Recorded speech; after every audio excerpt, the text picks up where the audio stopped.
Em destaque na Pérola FM.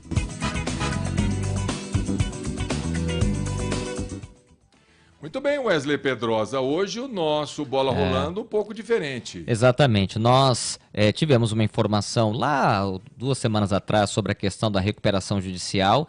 Tem também o próprio Sub-20, Sub-11, Sub-12. O tempo vai passando, logo logo já começa a preparação para a Série A3 e por conta disso os torcedores querem saber algumas informações. Nós convidamos aqui o presidente, Dr. André, para a gente poder esclarecer alguns assuntos, sobretudo já nesse início, presidente, bom dia, falar sobre essa recuperação. Eu me lembro que na última entrevista, na penúltima que nós fizemos, você falava sobre a possibilidade, sobre aquilo que estava sendo analisado, o balanço financeiro do clube. E por que você chegaram a essa decisão e explicar para o torcedor o que é essa recuperação judicial? Bom dia, Wesley. Bom dia, Valmir. Bom dia a todos os ouvintes da Rádio Pérola. Obrigado mais uma vez pela oportunidade de estar aqui de esclarecer algumas dúvidas do torcedor bandeirantino em relação ao clube, em relação à programação do clube, né? Bom, vamos lá. Não é a melhor escolha se a gente for pensar numa recuperação judicial. Ninguém quer entrar em recuperação judicial, né? Quando a gente fala em recuperação judicial, nós estamos alegando e afirmando que o clube não tem condições, nesse momento, de ter uma receita para sanar suas dívidas. Então o clube chega na justiça e fala, olha, eu não tenho condições mais, né? Ou vocês me dão um fôlego para eu poder trabalhar e vocês me façam um novo planejamento para pagar essas dívidas, ou a gente tem que fechar as portas, é isso que poderia acontecer. Analisando a situação do clube, nós disputamos um campeonato da A3 de uma forma bastante preocupante, né? Sem verbas, graças a Deus com o auxílio de alguns empresários, dos torcedores que compareceram, a gente conseguiu manter o clube na A3.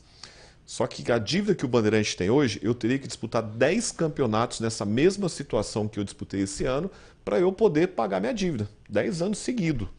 Ou seja, não existe essa possibilidade financeiramente e principalmente esportivamente. Não tem como você abrir mão de uma cota de federação, não tem como você abrir mão de alguns patrocínios que você pode ter pelo fato de poder ser bloqueado. Então, quando a gente reuniu com o jurídico do clube, a gente contratou através do Juliano Gênova, que é o nosso jurídico, uma empresa especializada em recuperação judicial, e através do Bruno, o Dr. Bruno, que foi o mesmo que fez a recuperação judicial do Marília, do MAC. O MAC tinha uma dívida em torno de 18 a 20 milhões, essa dívida caiu para 3, 4 milhões e hoje em dia o MAC está com as suas economias ajustadas, né? Com forma de crescimento já em andamento. O que é uma recuperação judicial? Recuperação judicial é aquilo que eu falei no início. Você está alegando para a justiça que você não tem condições. A tua receita é menor do que os seus dividendos. Eu não consigo pagar o que eu devo e, ao mesmo tempo, manter a estrutura da empresa aberta, né? E quais são as consequências da recuperação judicial? Deixar bem claro isso para o torcedor bandeirantino que está me perguntando. Olha, mas se a gente não tiver uma recuperação judicial bem feita e com êxito, é a falência. Infelizmente, é um passo da falência se nós não conseguirmos fazer uma recuperação judicial. Então a gente está agindo com bastante cautela, agindo com bastante precaução, para que a gente possa, junto com o poder público, junto com o poder dos empresários e principalmente a sua torcida do Bandeirante, resgatar esse momento que é um momento difícil do clube. O clube nunca chegou nessa situação de estar a ponto de uma falência se não houver uma recuperação judicial bem feita e com êxito. Então a gente precisa muito do apoio de todo biriguense nesse momento para que a gente possa sair dessa situação. Ao mesmo tempo, a recuperação judicial nos dá um fôlego para que a gente possa trabalhar, para que as nossas dívidas sejam todas programadas e que a gente possa manter o clube funcionando, dando emprego, tendo a parte social do Bandeirante e principalmente o mais importante, disputando campeonatos e colocando a base para jogar, que é o mais importante, que é um dos grandes compromissos dessa nova diretoria. Então nós entramos com um pedido de recuperação judicial, esse pedido está sendo analisado, deve ter uma resposta no máximo em 10 a 15 dias, a gente fala que é protocolar. Todos os papéis e todos os documentos necessários para uma recuperação judicial o Bandeirante entregou. Então agora falta um parecer favorável, que deve sair favorável, para que a gente possa, a partir desse momento, entrar em recuperação judicial e fazer um planejamento para pagar essa dívida. Agora, presidente, bom dia para o senhor, obrigado também pela presença aqui. Em paralelo a todo esse trabalho, né, que é o trabalho fora das 4 linhas, fora do gramado, a gente está noticiando aqui, o Wesley traz praticamente toda semana notícias muito boas da base do Bandeirante.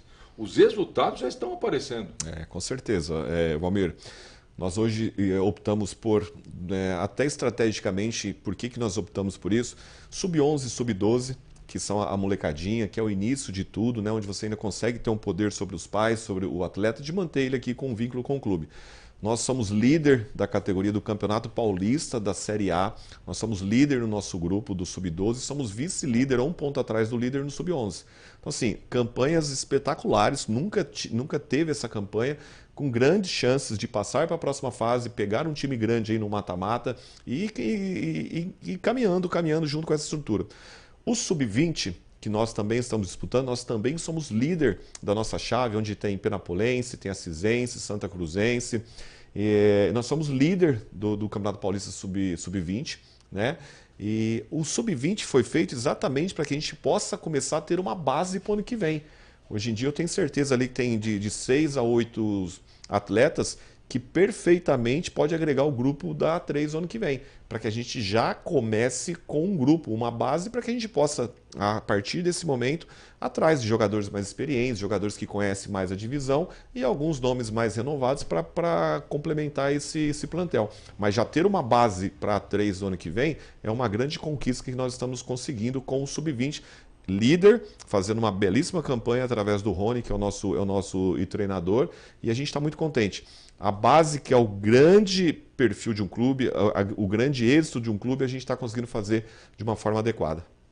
Presidente, com relação a 2026, a gente sabe que o futebol ele tem muita rapidez e é muito dinâmica. Quando vocês assumiram para a temporada desse ano, havia muita dificuldade financeiramente, até mesmo a experiência que vocês, por mais que nós tivéssemos o seu acompanhamento lá nos bastidores, aí é diferente agora, você estava com a caneta na mão. O que você aprendeu desse ano para não repetir ou repetir para o ano que vem? E como que já começa essa preparação? Você disse sobre 10 ou 8 jogadores que já tem perfil. Já tem alguma comissão técnica à vista, perfil do clube? Quando que começa esse trabalho de fato? Porque a gente sabe que a federação logo já tem o conselho, depois já começa a bola rolar a partir de janeiro ou fevereiro. Wesley, semana passada nós tivemos uma reunião com a diretoria e eu deixei bem claro que eu já estou preocupado com o calendário. Nós estamos em julho. Poxa, mas falta 6 meses. Não falta 6 meses. Eu tenho que, no máximo, aqui 2, 3 meses, definir comissão técnica, ir atrás de jogadores e começar a fazer todo um planejamento. Nós já estamos atrás de uma comissão técnica, nós já estamos atrás de alguns jogadores e, ao mesmo tempo, para você ter ideia, o ano passado a gente assumiu em novembro para começar a treinar em dezembro e o time jogar em janeiro. Nós estamos em julho agora. Nós assumimos o ano passado em novembro sem nenhuma previsão de verba. Esse ano nós estamos assumindo com uma provável RJ em andamento, com provável liberação da cota da Federação Paulista e com prováveis patrocínios que a gente vai ter para o ano que vem. Ou seja, o ano que vem, torcedor bandeirantino pode cobrar dessa diretoria um bom campeonato. Se não houver um bom campeonato o ano que vem, foi por falha nossa. Porque nós vamos estar atuando em igualdade com todos os outros clubes da Série A3, com a mesma verba, com a mesma quantidade de tempo para poder trabalhar e para que a gente possa organizar. Por mais que eu estivesse ali nos bastidores, trabalhando como médico, ajudando o clube, quando você tem a caneta na mão, quando você tem a responsabilidade de formar um clube, de formar um time para representar uma cidade, muda completamente, né? E eu aprendi bastante coisa, Wesley.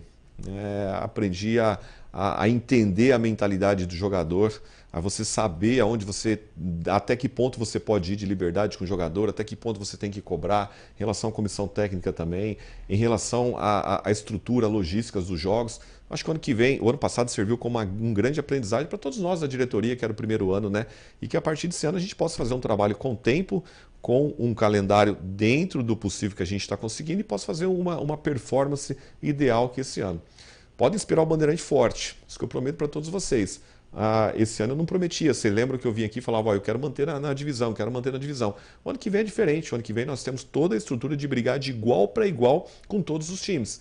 E quando o Bandeirante entra num campeonato para brigar de igual para igual com todas as outras equipes e tem o fator casa, o fator torcedor ao seu lado, pode ter certeza que a gente se torna superiores a essas outras agremiações.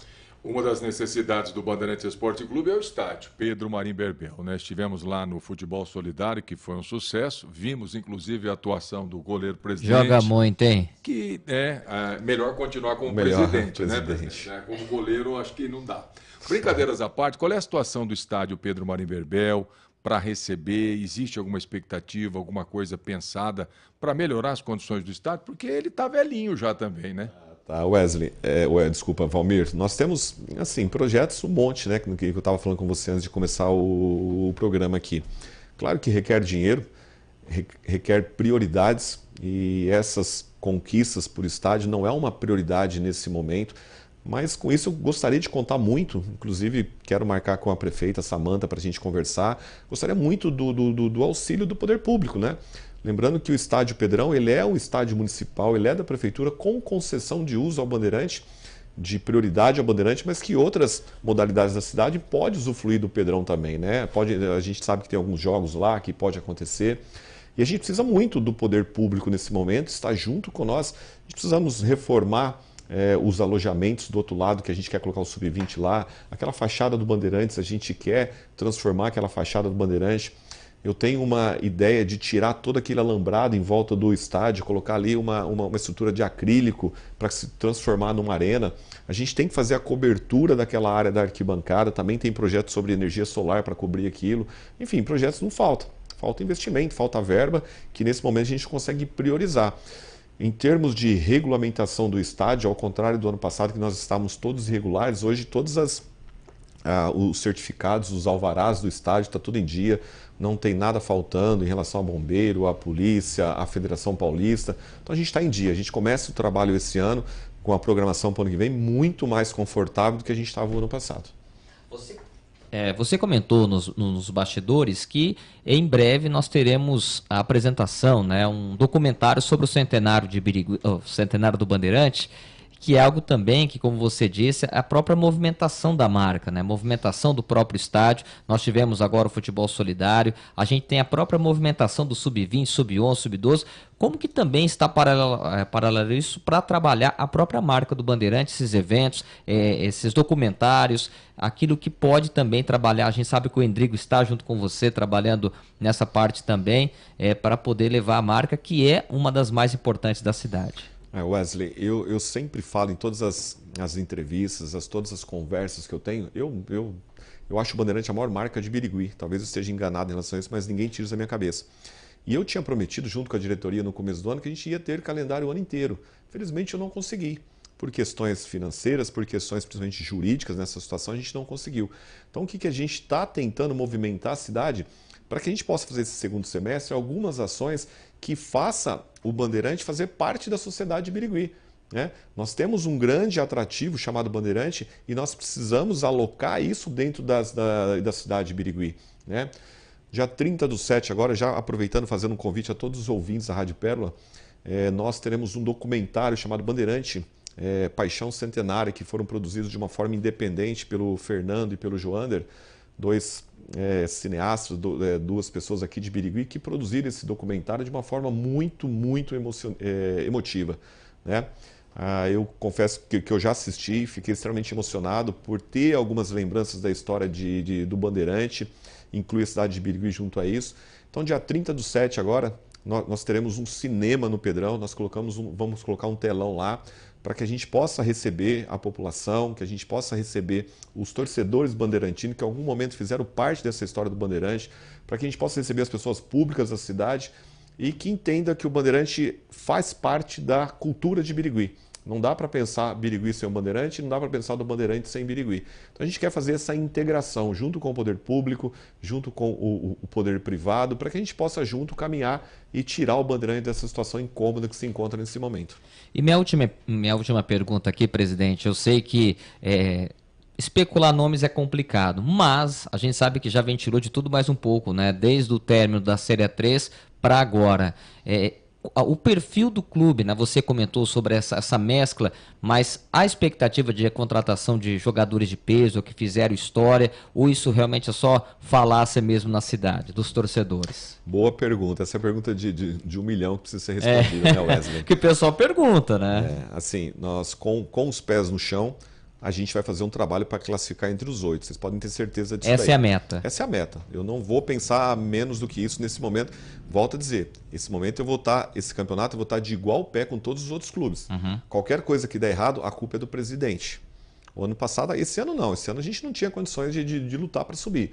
A partir do ano que vem, sim, nós temos iguais condições de todos os outros clubes. Se der errado, é o presidente que errou nas escolhas, junto com a diretoria. Eu tive essa semana conversando com um treinador renomado, que não vou nem falar o nome dele ainda, mas um cara muito conceituado, um cara que teve vários acessos, e ele falou uma coisa que me chamou a atenção, falou, presidente, eu fui jogar várias vezes aí em Birigui, e o que mais me chamou a atenção é a torcida do Bandeirante. Então nós precisamos montar um time, Wesley e Valmir, a partir do momento de usar a torcida junto com esse time. Eu preciso ter um time que a torcida empurre junto. E para a torcida empurrar o time tem que ser aguerrido. É o primeiro passo. Então o primeiro passo que a gente está planejando é montar um time aguerrido. Um time de jogadores que queiram estar lá para defender as cores do Bandeirante. Isso é o primeiro passo. Tecnicamente, algumas estratégias, algumas qualidades individuais de cada um, mas o primeiro passo ter um time aguerrido. Um time que possa trazer a torcida junto. E se nós tivermos a torcida junto, a chance de dar certo é muito grande. Em relação a contratações, o que a gente está planejando, eu gostaria de falar até para o torcedor bandeirantino. Nós temos uma base agora do Sub-20, nós devemos tirar ali uns 5, 6 atletas, no mínimo, tá? Nós queremos contratar uns 10 atletas de um valor um pouco maior do que foi esse ano, que tem uma qualidade técnica um pouco maior, e que nós possamos trazer uns 3, 4 jogadores renomados também. Jogadores que chegam para vestir a camisa, para elevar o nome de Birigui, não só para fazer marketing, mas para elevar o nome de Birigui e do Bandeirante principalmente, e que a gente possa trazer o entusiasmo novamente para o Bandeirante. Voltar os olhos e falar, poxa, nós temos um time competitivo, nós temos um time forte, assim como foi com o Palhinha lá atrás, assim como foi com alguns outros grandes ídolos que vieram para o Bandeirante, o Dudu, o técnico naquela época, o Esquerdinha, né? Então nós precisamos trazer alguns nomes que possam agregar, mas nomes que venham para jogar. Eu tenho alguns nomes em mente, posso dizer que eu tenho alguns nomes acertados já, mas eu gostaria no momento certo de divulgar isso para todos, mas eu acho que nós estamos no caminho certo. Fazer uma coisa com qualidade e com os pés no chão, mas prometendo ao torcedor bandeirantino, ajude o Bandeirante a sair nessa situação, que a diretoria vai ajudar o Bandeirante a ser maior do que está hoje. Que bacana. Presidente, obrigado pela presença, muito bom conversar, saber aí das coisas que estão andando, né, das perspectivas muito boas, e a gente vislumbra aí um 2026 realmente bem melhor para o nosso tricolor. Obrigado pela presença mais uma vez, boa sorte. Valmir, eu que agradeço, Wesley, eu que agradeço a todos os ouvintes da Rádio